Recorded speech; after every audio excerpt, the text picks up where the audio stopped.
Jadi dambaan leluhur tentunya kembalinya kepada tatanan dunia baru, kepada aslinya, murninya manusia yang tentu harus memakai perasaan. Nah, sekarang kita makan juga menggunakan perasaan.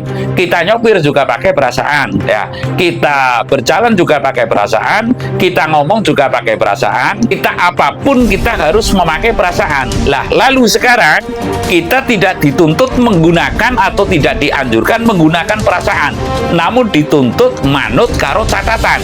Lah, lalu ada yang mengatakan sabar. Kata sabar ini kata yang singkat tapi sulit sekali dilaksanakan dan tidak ada gurunya. Bundelan Sastro Jendro Hayuningrat lari ke sana dan lalu dia siap hidup apa adanya, yang penting urip, mempertahankan bundelan atau kekancingan atau yang disebut bundelaning ratu lawasan. Tapi ulo salam mulya atur bagya wis muga nusantara. Om wilahing jati dukuni hajat hajati leluhur Nusantara tabe uluk salam mulia. Saya dulu itu pernah membuat konten ya, tempat rapat leluhur Nusantara. Tempat rapat leluhur Nusantara.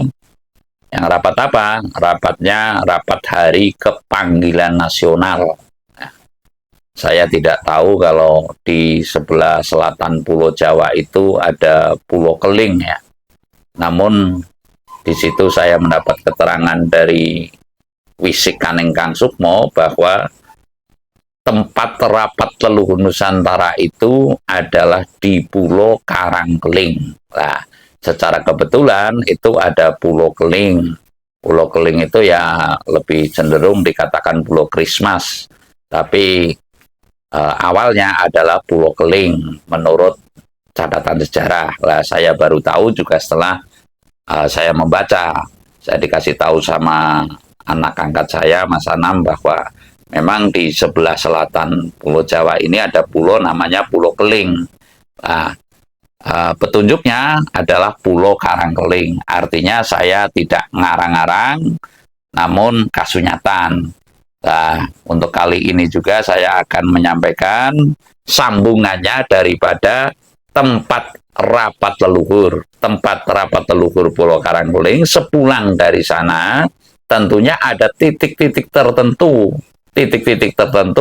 untuk berkumpul dan ibarat manusia itu berembuk atas apa? Atas kebangkitan nilai-nilai budaya adiluhung Nusantara. Ya, sekali lagi berembuk apa? Kembalinya tatanan budaya adiluhung Nusantara. Lah, inilah mungkin nanti yang akan bisa mewujudkan tatanan dunia baru atau yang didamba-dambakan dengan Majapahit Jilid 2. Mengapa demikian? Saya meyakini bahwasanya leluhur itu adalah berawal dari kerajaan Medang Kamolan ya, sampai dengan Singosari, Majapahit, dan lalu Mataram, Panembahan, Senopati. Intinya tempat atau titik berkumpulnya leluhur dalam rangka berembuk mengembalikan tatanan dunia baru di Nusantara ini tentu ada setelah pulang dari Pulau Karangkeling. Saya akan menceritakan 3 titik ya, 3 titik yang saya tahu menurut petunjuk saya, dan saya besok akan segera melaju ke tempat-tempat tersebut karena saya pandang perlu.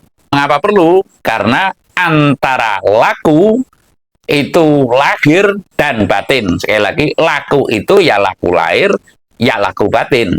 Yang saya maksud, laku lahir itu adalah perjalanan raga saya, lalu laku batin, saya itu mengheningkan cipta. Ya, saya mengheningkan cipta itu adalah laku batin, lalu laku lahirnya tentunya saya perlu ke tempat-tempat yang saya pandang perlu sesuai dengan petunjuk. Bahkan tidak perlu, tapi penting ya. Ini merupakan kepentingan saya untuk mensinergikan antara lahir dan batin agar apa?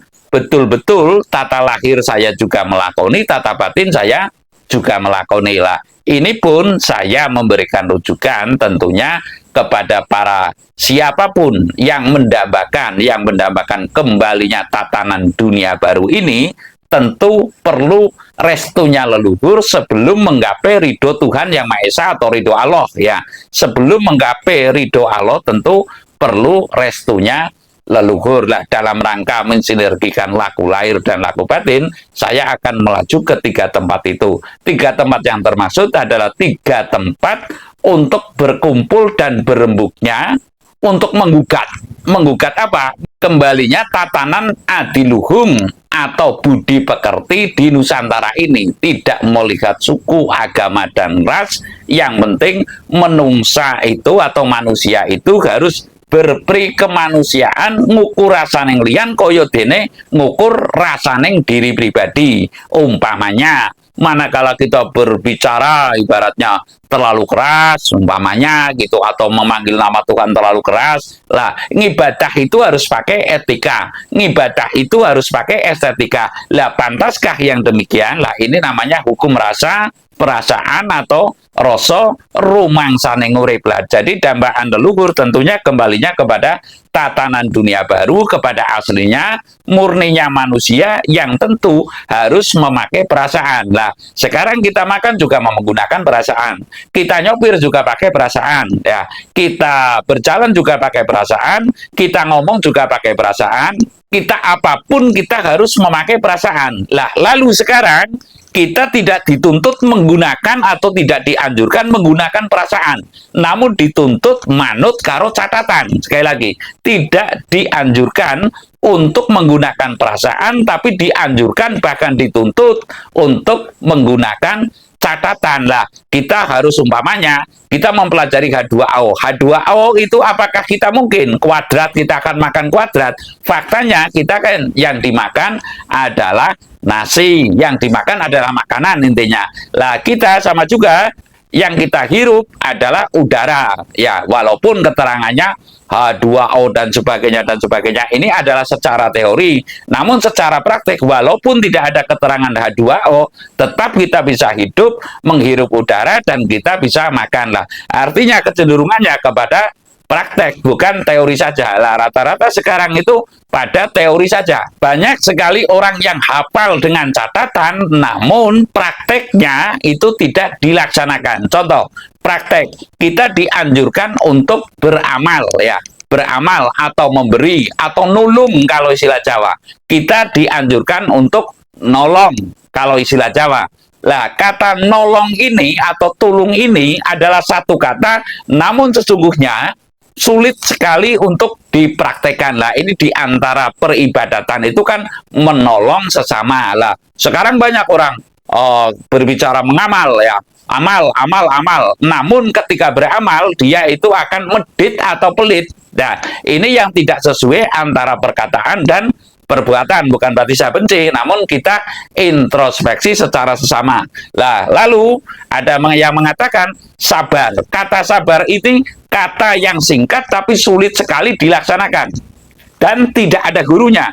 Sabar itu tidak ada gurunya, harus dipraktekkan sendiri, yang tidak hanya kata-kata. Maksudnya sabar umpamanya ini diantara ibadah yang ibadat lah, taruhlah yang sungguh-sungguh mesti melaksanakan, umpamanya nolong, umpamanya sabar, ini kan harus terpraktekkan. Namun selama ini kita dituntut untuk manut kepada catatan. Lah kembali lagi saya akan mengatakan bahwasanya jejak para leluhur, tempat untuk berkumpul sekarang ada di 3 titik. Menurut petunjuk yang saya terima, titik kumpulnya itu ada di Alas Purwo.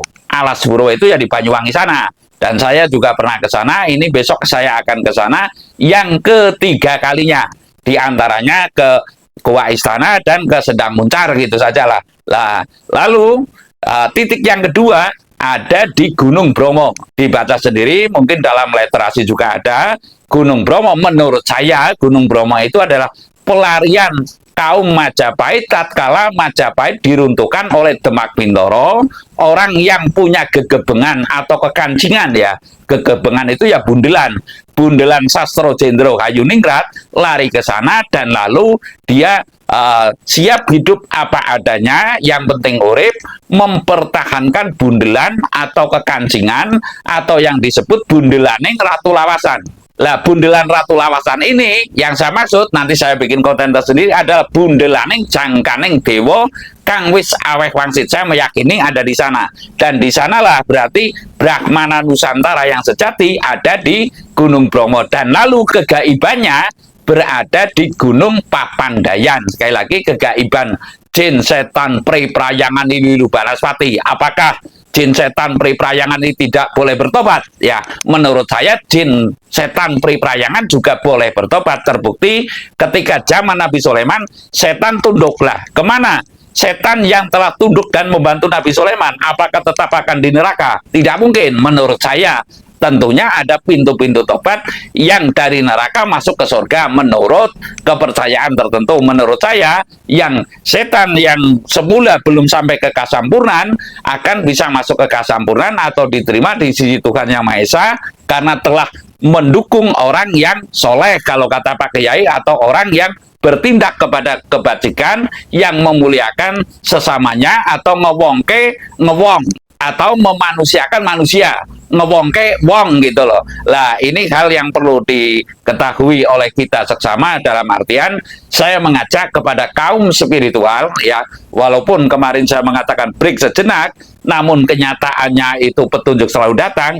Saya akan melaju ke 3 titik kumpulnya leluhur yang akan membangkitkan, yang akan menuntut kembalinya tatanan budaya adiluhung di Nusantara, yaitu di Alas Purwo, di Gunung Bromo, dan di Gunung Papandayan. Saya rasa demikian. Terima kasih.